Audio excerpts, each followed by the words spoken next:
প্রথমে 2 কালারের দুটো আর্ট পেপার নেব। একটা আর্ট পেপারকে দুটো কালার যেহেতু আছে, একটাকে গোল করে কেটে নেব। কার্ডটা যত বড় হবে সেই অনুপাতে কেটে নিয়ে গোল করে তার মধ্যে বসিয়ে দেবো আরেকটার উপরে। আঠা দিয়ে আটকে দিলাম, দিয়ে তারপরে আমার কার্ডটা যেরকম হবে সেই বুঝে আমাকে এটা করতে হবে। আচ্ছা, তারপরে নেওয়ার পরে তারপরে তুলো নেব। এমনি নরমাল তুলো নিয়ে সেটাকে পাতলা করে নেব, যতটা সম্ভব পাতলা হবে। বেলার মতো করে বেলে নিয়ে তারপরে সেটাকে কাঁচি দিয়ে ছোট, ছোট করে পিস করে নেব।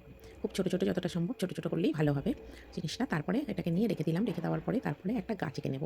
গাছটা আমি এখানে মার্কার দিয়ে করেছি। মার্কারের সাহায্যে তোমরা করতে পারো, বা তোমরা এটাকে ওই সিনথেটিক ক্লে দিয়েও করতে পারো। কিন্তু সিনথেটিক ক্লের থেকে এটা যেহেতু কার্ড হচ্ছে, সেই জন্য এটা সিনথেটিক ক্লের থেকে এঁকে নেওয়াটাই বেশি ভালো হচ্ছে। এটা ব্ল্যাক দিয়েও করতে পারো বা ব্রাউন কালার দিয়েও করতে পারো। ব্রাউন দিয়ে করলেও হালকা কালারটার মধ্যে এটা ভালো ফুটবে। এটা করে নেবে। তারপরে সিনথেটিক ক্লে দিয়ে আমি এখানে সবুজ রঙের সিনথেটিক ক্লে নিয়েছি। নিয়ে গোল গোল করে ওই আটার মতো করে মেখে নিয়ে তারপরে ওটাকে বসিয়ে দেবে, আঠা দিয়ে বসিয়ে দেবে। বসিয়ে দিয়ে গাছটার উপরে বসিয়ে দিলে, বসিয়ে দেওয়ার পরে ওই সিনথেটিক ক্লেগুলোর উপরে আবার একটু করে আঠা লাগিয়ে দেবে। আঠা লাগিয়ে দিয়ে তারপরে তুলোগুলোকে তোমরা ওই যে দাঁত দাঁত খোঁচানোর যে স্টিকগুলো থাকে, কাঠিগুলো, ওইগুলো দিয়ে তারপর তোমরা যদি বসিয়ে নাও, তবে এটা খুব সুন্দরভাবে সেট হয়ে যাবে। একটা করে নেবে, আমি এখানে অন্য একটা কাঠি নিয়েছি, নিয়ে তারপরে একটা করে তুলো নিয়ে ওই আঠার সাহায্যে বসিয়ে নেবে সবকটাতে। বসিয়ে নিলে পুরোটা কমপ্লিট করে নেবে। কমপ্লিট করে নেওয়ার পরে দেখো কীরকম দাঁড়াবে। এবার তারপরে এবার গাছটার সাথে বানাতে গেলে তোমাদেরকে পুতুল বানাতে হবে। এবার পুতুলটা বানাতে গেলে তোমরা সাদা সিনথেটিক ক্লে ইউজ করবে। সাদা সিনথেটিক ক্লে ইউজ করলে তবেই এটা পুতুলটা ভালো হবে। আমি এখানে একটু কালারও করেছি তোমাদের, আমার যেহেতু লালটা ছিল না বলে এই কালারটা করেছি। তো গাছটা আমার মোটামুটি তৈরি হয়ে গেছে। এবার তোমরা ইচ্ছা করলে আরেকটু বড়ও গাছটা করতে পারো, তোমাদের তুলো বুঝে সব নিজেরা বুঝে যাবে। তারপরে সাদা সিনথেটিক ক্লে দিয়ে একটা একটু বড় নেবে, গোল্লা পাকিয়ে নেবে রুটির আটার মতো, নিয়ে আরেকটা একটু ছোটো নেবে। ছোটোটা একটু গোল গোল মতো হবে, হয়ে তারপর বসিয়ে দিলে, বসিয়ে দেওয়ার পরে আঠা দিয়ে আটকে দেবে। দিয়ে তারপরে ওর জন্যে আবার সবুজ রঙটা নেবে নিচের গাছটাকে বানানোর জন্য। নিচের গাছটাকে এই যে নিচের গাছের গোড়াটা বানিয়ে নেবে। গাছের গোড়াটা বানিয়ে তারপরে পুতুলটাকে তার মধ্যে বসিয়ে দেবে।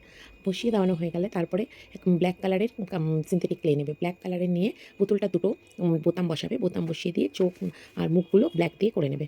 ব্ল্যাক দিয়ে করে নিয়ে ছোটো ছোটো করে করবে। করে আর যেহেতু আমার কাছে লাল ছিল না, সেই জন্য আমি ওর নাকটাকে রেড দিয়ে আমি করে নিয়েছি। এবার তারপরে ওর মাথা, ওর হাতগুলো বানাতে হবে। হাতগুলো বানাতে গেলে প্রথমে মাথাটা করে নিয়েছি। মাথার মধ্যে যে টুপিটা থাকে, তো সেই টুপিটা বানাতে গেলে আমাকে লাল রঙটা দরকার ছিল, কিন্তু লাল রঙটা আমি ওই কালার করে নিয়েছি, ওই পোস্টার কালার দিয়ে কালার করে নিয়েছি। কালার করে নিয়ে ওর নাকটাকেও লাল কালার করে নিলাম। কালার করে নিয়ে টুপিটাকেও লাল কালার করে নিলাম। কালার করে নিয়ে তারপরে ওর হাতটা বানাতে হবে। তোমাকে হাতটা বানাতে গেলে কী করতে হবে, আর সিনথেটিক ক্লে দিলে আর হাতটা এর মধ্যে ভালো লাগবে না। একটা ছোট্ট পুতুল তো, ছোট্ট যতটা তোমার কার্ডটা ছোট্ট, এবার সেই জন্য তোমাকে হাতটা তোমাকে ওই স্কেচ পেন বা মার্কার দিয়েই হাতটা করতে হবে। এবার জামাটা যেহেতু আমি একটু লাল হলে ভালো লাগতো, সেই জন্য আমি কী করলাম, ওই জামাটাকে একটু একটু করে লাল করে দিলাম, যাতে লালটা একটু ফোটে। এবার হাতগুলোকে আমি বানিয়ে দিলাম দেখো। তারপরে জামাটাকেও করে দিলাম, আর একটু বেশি লাল করে দিলাম, কারণ এতটুকু লালে ভালো লাগছিল না, আর একটু বেশি লাল হলে বেশি ভালো লাগতো। তো তারপরে ওটাকে লাল করে দিলাম। করে দিয়ে তারপরে স্টারগুলো তোমরা স্টারও বসাতে পারো, বা একে ব্ল্যাক কালারের স্কেচ পেন দিয়েও করে নিতে পারো। করে নিয়ে এবার উপরে লিখে দেবে 15 ডিসেম্বর যা, বা কিছু মেরি ক্রিসমাস কিছু একটা লিখে নেবে। নিয়ে আউটলাইন বানিয়ে দেবে। আউটলাইন বানিয়ে ব্যাস এবার তোমার বন্ধুকে ভেতরে তোমার যা যা লেখা তুমি লিখে কার্ডটা দিয়ে দেবে। হয়ে যাবে তোমার নিজের হাতে তৈরি করা 25শে ডিসেম্বরের কার্ড।